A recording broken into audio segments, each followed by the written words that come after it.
अस्सलाम वालेकुम।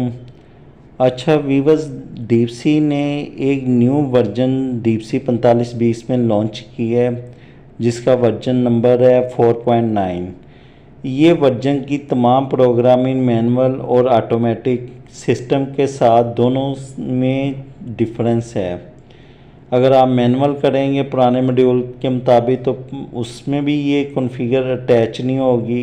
अगर आप कंप्यूटर से करेंगे तो कंप्यूटर से भी ये फ़ाइल अपलोड नहीं होगी जो आपकी पुरानी वर्जन की फ़ाइल है। तो इसका तरीका ये है कि आपने सबसे पहले अपने मॉड्यूल को ऑन कर लेना है। उस पर आपने प्रिंटर केबल इंस्टॉल कर देनी है, जिसको यूएसबी केबल भी कहते हैं। मैं आपको वो स्टेप वाइज करके दिखाता हूँ। वीडियो को लास्ट तक वॉच करें, चैनल सब्सक्राइब करें और दोस्तों के साथ भी इस वीडियो को शेयर करें। तो मैं इसकी जो प्रिंटर केबल है वो इसके साथ अटैच करने लगा हूँ। इस केबल से हमारा जो पीसी की डीपसी कॉन्फ़िगर फाइल है वो मॉड्यूल के साथ कनेक्ट होती है, अदरवाइज़ ये कनेक्ट नहीं होती। तो डीपसी फाइल मैं ओपन कर चुका हूँ। ये फ़ाइल मेरे सामने ओपन हो चुकी है। सबसे पहले मैं इसकी जो रीड कॉन्फ़िगर है उसमें जाऊंगा। अगर मेरी फ़ाइल पहले से सेव होती तो मैं ओपन फाइल करके वो इसमें राइट कर लेता, लेकिन मेरी फ़ाइल पहले से इस वर्जन की नहीं बनी हुई, इसलिए मैं इसकी न्यू फ़ाइल तैयार कर रहा हूँ। फ़ाइल में मैं बस वही चीज़ों को चेंज करूँगा जो मेरे रिक्वायर्ड के मुताबिक ज़रूरी हैं। तो जैसे डिजिटल इनपुट है तो सबसे पहले मैं इनपुट में चला जाऊंगा। यहाँ पे उसने इनपुट में लिखा हुआ है ट्रांसफ़र टू मेंस। तो मैंने यहाँ पे रिमोट स्टार्ट रखना है, क्योंकि 14 पिन पर मैंने रिमोट स्टार्ट की वायर दी हुई है। तो रिमोट स्टार्ट एक्चुअली होता है हमारे जो BTS हैं उनकी बैटरी की एक ऑक्सिलरी पॉइंट, जो कि नॉर्मली ओपन या क्लोज़ हो सकता है कि हमारी बैटरी ड्रॉप हो हमारे BTS टावर्स की, तो हमारा DG स्टार्ट हो जाए। ये उन जगहों पर होता है जहाँ पे वापडा अवेलेबल नहीं होती, और अगर वापडा अवेलेबल भी है तो फिर भी आप उसमें एक वापडा रिले अटैच करके इसको रिमोट की कॉन्फ़िगर दे सकते हैं, जिससे आपका जनरेटर जो है जैसे ही वापडा आएगी बैटरी डिस्चार्ज भी हुई BTS की तो फिर भी ये अपने जनरेटर स्टॉप करके वापडा की सप्लाई को ऑन कर देगा, जिससे आपके जनरेटर की फ्यूलिंग सेफ़ रहेगी। नंबर नेक्स्ट जो है हमने इसका एमरजेंसी पुश बटन 15 नंबर पे दिया हुआ है, 16 पे ऑयल प्रेशर स्विच है और 7 पे हमारा कूलेंट टेम्परेचर स्विच है। ये चार इनपुट हमारी डिज़ाइन होने के बाद हम इसके चले जाते हैं नेक्स्ट आउटपुट वाली साइड पे। तो आउटपुट में हमारे जो है उसमें सारी जो है हमारी वो fuel relay, star relay, close main output, common shutdown, यहाँ तक तो ठीक है। लेकिन जो F हमारी है इसमें हमने अपनी प्री हीट ऑन करनी है। बहुत ज़्यादा ठंडे इलाकों में इंजन स्टार्ट करना काफ़ी टफ हो जाता है, तो प्री हीट की मदद से हमारा इंजन आसानी से स्टार्ट हो जाता है। ये जस्ट 5 सेकंड के लिए हमने अपनी एयर और फ्यूल को हीट देनी होती है। उसके बाद हमारा जो स्टार्टिंग है वो आराम से हमारा इंजन ले लेता है। तो प्री हीट के लिए आपने इसकी आगे जो एरो का साइन है वहाँ पे जाना है, और वहाँ से आपने इसके कंट्रोल में जाके आपने ये जो फाइल है वो आपने प्री हीट की यहाँ पे एडजस्ट कर लेनी है। तो मैं इसकी आपको चेक करवाने के लिए तमाम जो है पैरामीटर्स वो चेक करवा रहा हूँ कि ये कहाँ पे आती है। तो मैं अलार्म में भी जाके स्टेटस में भी जाके आपको दिखाया है। अभी मैं अलार्म में सारी ढूंढने की कोशिश कर रहा हूँ, लेकिन अलार्म में कहीं मुझे नहीं मिली। अब मैं दोबारा स्टेटस में आया हूँ। स्टेटस में मैं सारा देखूँगा कि किसी पॉइंट पर ये मिल जाती है। मुझे वैसे तो पता है कि ये कंट्रोल में ही है, लेकिन आप दोस्तों को भी दिखाने के लिए कि ये पैरामीटर्स भी आप आउटपुट में एडजस्ट कर सकते हैं अपनी रिक्वायर्ड के मुताबिक। अगर आपने प्री हीट के अलावा कोई और चीज़ भी इसमें ऐड करनी है तो आप कर सकते हैं। अभी फ़िलहाल मैंने ये सारे अलार्म स्टेटस वगैरह में देख लिए तो मुझे वो नहीं मिली। तो जैसे मैं कंट्रोल में आता हूँ, जनरेटर में आता हूँ, तो मुझे ये यहाँ पे प्री हीट मिल जाती है। ये प्री हीट 4-5 टाइप्स की है, लेकिन मैं यहाँ से इसको सिलेक्ट करूँगा pre heat during pre heat timer. Pre heat during pre heat timer का मतलब ये होता है कि ये बस सेल्फ से 5 सेकंड पहले हमारे इंजन्स की जो ग्लो प्लग है उसको सप्लाई दे, जिससे हमारा इंजन स्टार्टिंग में हमें टाइम ज़्यादा ना लगाए, ठंडे एरिया में भी ये आसानी से स्टार्ट हो सके। तो प्री हीट के बाद हम इसके चले जाते हैं प्री हीट टाइमर में। तो नेक्स्ट पेज वीवर्स ये हमारा टाइमर का आ गया, जिसमें स्टार्ट, लोड, स्टॉपिंग और मॉड्यूल टाइमर है। स्टार्ट टाइमर में हमें कहीं पे भी प्री हीट जो है वो नज़र नहीं आ रही। तो फ़िलहाल हम इसका स्टार्ट डिले थोड़ा सा कम कर देते हैं ताकि इंजन वापस जाने के 1 सेकंड के बाद स्टार्ट हो जाए। इसके बाद इसका डिले क्रैंक है, डिले क्रैंक भी जो है वो हम इसका कम कर देंगे ताकि हमारा ज़्यादा टाइम ना लेगा क्रैंकिंग में। जैसे ही हमारा स्टार्ट का टाइम पूरा हो तो हमारे फ़ौरन बाद हमारा सलब भी क्रैंक हो जाए। तो इसका डिले क्रैंक हम 0.3 पे रख देते हैं। क्रैंकिंग हमारी ऑलरेडी 10 सेकंड और क्रैंकिंग रेस्ट भी 10 सेकंड पर है, लेकिन यहाँ पे हमें प्री हीट कहीं पे नज़र नहीं आई। जबकि जो दूसरे मॉड्यूल DC4520 के वर्जन थे उनकी यहाँ पे प्री हीट की ऑप्शन डिस्प्ले हो जाती थी। तो इसकी ढूंढते हैं प्री हीट टाइमर कहाँ पे जाके हमें मिलता है।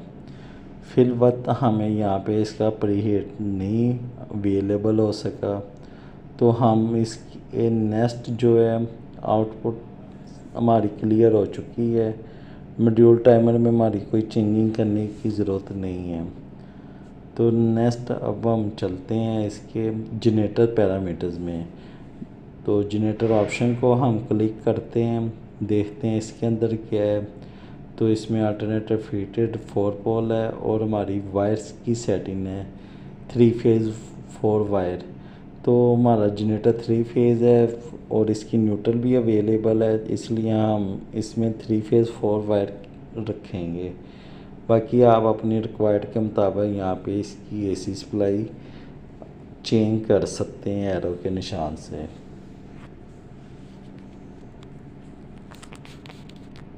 ये हमारे अलार्म है वीवर्स। तो हमने जनरेटर अंडर वोल्टेज अलार्म 180 पे रखा होता है। आप अपनी रिक्वायर्ड के मुताबिक अपने अलार्म्स को एडजस्ट कर सकते हैं। प्री अलार्म हमारा 190 पे हो जाता है। प्री अलार्म और अलार्म में फ़र्क ये है कि 190 पे इसका एक अलार्म आता है। अगर 190 से ऊपर होगा तो वो अलार्म जो है ख़त्म हो जाता है, 190 से नीचे आएगा तो अलार्म कंटिन्यू रहेगा। लोडिंग वोल्टेज 200 है। लोडिंग वोल्टेज का मतलब कॉन्टैक्टर है। अगर ये 200 वोल्टेज पे आ जाता है हमारे, तो हमारा कॉन्टैक्टर लगा रहेगा, 200 से नीचे हमारा कॉन्टैक्टर ओपन हो जाएगा। नॉमिनल वोल्टेज 230 है। 230 इसके नॉर्मल वोल्टेज है जो हमारे जनरेटर की रेटिंग वोल्टेज होते हैं। अब यहाँ पे CT है इसकी, तो CT भी हम इसकी एडजस्ट करेंगे अपनी जनरेटर की पावर के मुताबिक कि हमारे जनरेटर की जो रेटिंग होगी उसमें हमने जो CT इंक्लूड की होगी वही CT हम यहाँ पे एडजस्ट करेंगे। अगर हम सेम CT करेंगे यहाँ पे तो फिर ही हमारे एम्पेयर किलोवाट वगैरह सही शो होंगे, हमारे अलार्म प्रॉपर हमारा लोड डिस्प्ले पे आएगा। अदरवाइज़ हमारा जो अलार्म्स हैं वो यहाँ पे सही सेम एम्पेयर पे ऑन नहीं होंगे। तो ये सिटी की रेटिंग जो है ये अपनी करंट जनरेटर के मुताबिक रखनी चाहिए। अब यहाँ पे मैं किलोवाट रेटिंग इसकी कम कर देता हूँ। ये 25 एम्पेयर मैंने ऊपर इसके एडजस्ट की है, जिसका मतलब ये है कि ये हमारा 16 kVA का इंजन है और हम इसकी जो किलोवाट है वो तकरीबन 13 या 12 रखेंगे। तो ये 16 किलोवाट यहाँ पे मैंने गलत एडजस्ट की है, तो इसको बाद में मैं चेंज कर लूँगा।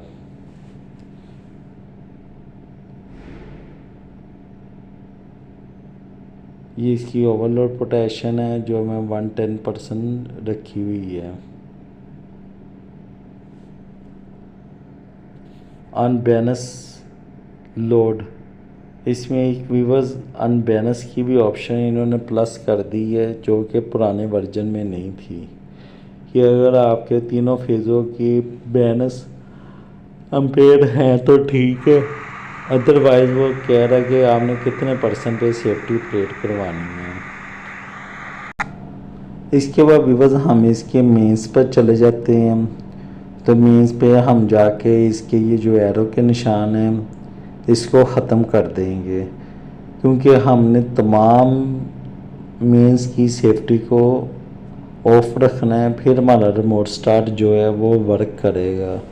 अगर हम मेन ऑन कर देंगे तो फिर रिमोट स्टार्ट हमारा ऑटोमेटिक काम नहीं करेगा। तो ये आपने ख्याल रखना है कि अगर आप डिजिटल इनपुट में रिमोट स्टार्ट की ऑप्शन ऑन करते हैं तो फिर आपने वापडा की मेन सप्लाई को ऑफ रखना है।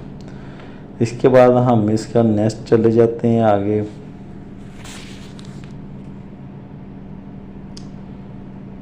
तो ये हमारे ऑयल और टेम्परेचर के अलार्म आ गए। अब इसमें भी हमारे 3 अलार्म हैं, जबकि पुराने वर्जन में हमारे 2 होते थे, अलार्म और शटडाउन। तो इसमें शटडाउन भी है, रिटर्न ट्रिप है और प्री अलार्म है। ये एनालॉग इनपुट है हमारी टेम्परेचर सेंसर की। तो वीवो मैं इसकी 108 पे शटडाउन रख देता हूँ, क्योंकि पर्किंस के मुताबिक 108 तक जो इसका स्विच है वो वर्क करता है। तो मैं अपने सेंडर की भी ऑप्शन जो है वो इतनी रख दूँगा ताकि हमारा स्विच और हमारा सेंडर दोनों जो हैं वो पास पास आके ऑपरेट हों।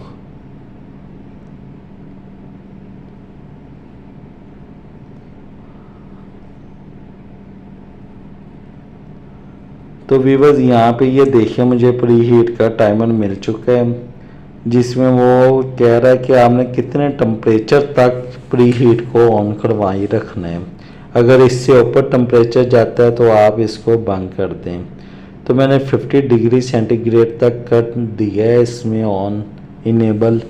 अगर 50 से ऊपर हमारे इंजन का टेम्परेचर है तो फिर हमें प्री हीट की ज़रूरत नहीं है।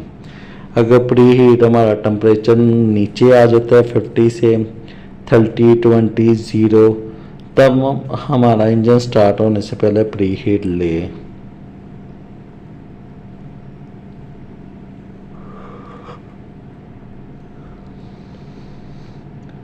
अब व्यूअर्स मेरे बैटरी के वोल्टेज आ जाते हैं। तो बैटरी के वोल्टेज में जो है वार्निंग 8 वोल्ट पे रखूँगा, रिटर्न इसकी 9 पे रखूँगा और ओवर वोल्टेज जो है वो मैं 16 और 70 पे रखूँगा। ये जो मैं वोल्टेज की सेटिंग्स बता रहा हूँ ये बिल्कुल परफेक्ट करेक्ट सेटिंग्स है, क्योंकि हमारे पास ना फॉरनर आते रहते हैं, गोरे शोरे आते रहते हैं, वो हमें ट्रेनिंग देते हैं। तो फिर उनके मुताबिक और अपनी आँख की रिक्वायर्ड देख के फिर हम इसकी प्रोग्रामिंग एडजस्टिंग करते हैं।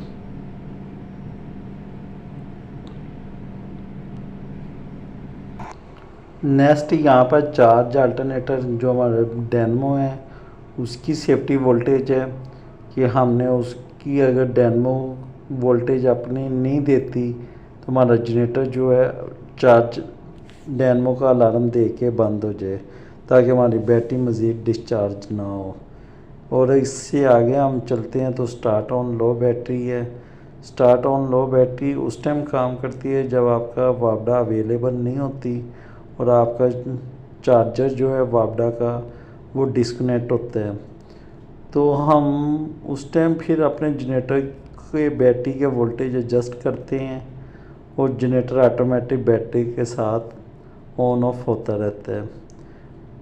नेक्स्ट अगर हम चलते हैं तो ये हमारे मेंटेनेंस अलार्म है जिसमें हमारे फ़िल्टर्स वगैरह के आ जाते हैं कि हमने फ़िल्टर कब चेंज करनी है। तो हमारा ऑयल और फ्यूल का जो फ़िल्टर है वो 250 आवर पे चेंज होना है, कार्ट्रिज फ़िल्टर जो हमारे होते हैं।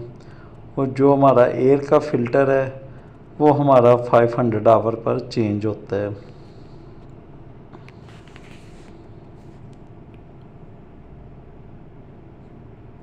तो व्यूअर्स ये हमारी जो कंप्लीट कॉन्फ़िगर है वो मैंने आपके साथ शेयर की है। मज़ीद इसकी जो आगे कॉन्फ़िगर है वो अब हम स्काडा में जाके आपके साथ शेयर कर देते हैं। ये कॉन्फ़िगरेशन है कैन की, इसमें इन्होंने कंप्लीट ECM और कैन का सारा इसमें इंस्टॉल किया हुआ है। लेकिन अभी हम ECM या कैन की ज़रूरत नहीं है, हमारा सिंपल DG है। स्काडा में आपने जाके मेंटेनेंस में इसका टाइम आवर चेंज कर सकते हैं, इसके number of start hour runs ये आप चेंज कर सकते हैं जैसा कि मैंने आपको करके दिखाया है। चेंज करने के बाद आपने सेट का बटन लाजमन दबाना है, अदरवाइज ये चेंज नहीं होंगे। ये इसका डेट एंड टाइम है तो मैं set to the PC time करूँगा जिससे इसकी टाइमिंग हमारे सिस्टम के मुताबिक एडजस्ट हो जाएगी।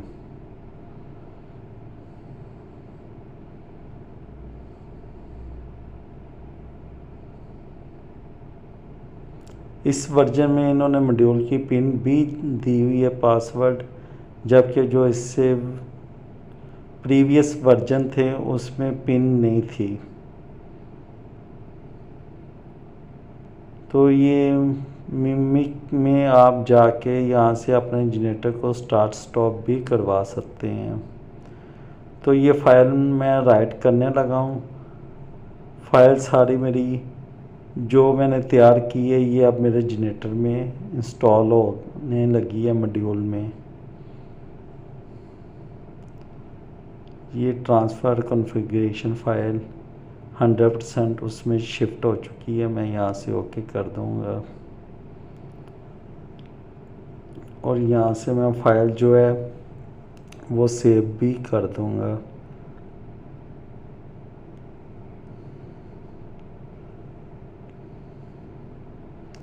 अगर आपने विवन न्यू फाइल बनानी है तो इस यहाँ सेव के बटन पर आके आप उसको सेव कर सकते हैं।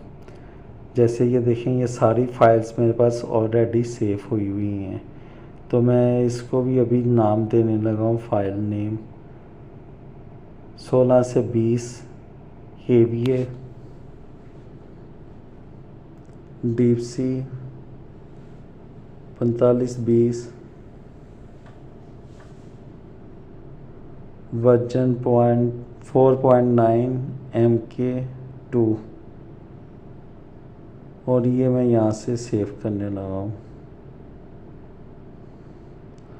तो व्यूअर्स फाइल हमारी सेव हो चुकी है। वीडियो ज़्यादा से ज़्यादा लाइक करें, शेयर करें, चैनल सब्सक्राइब करें। दुआ में याद रखें। अल्लाह हाफिज़।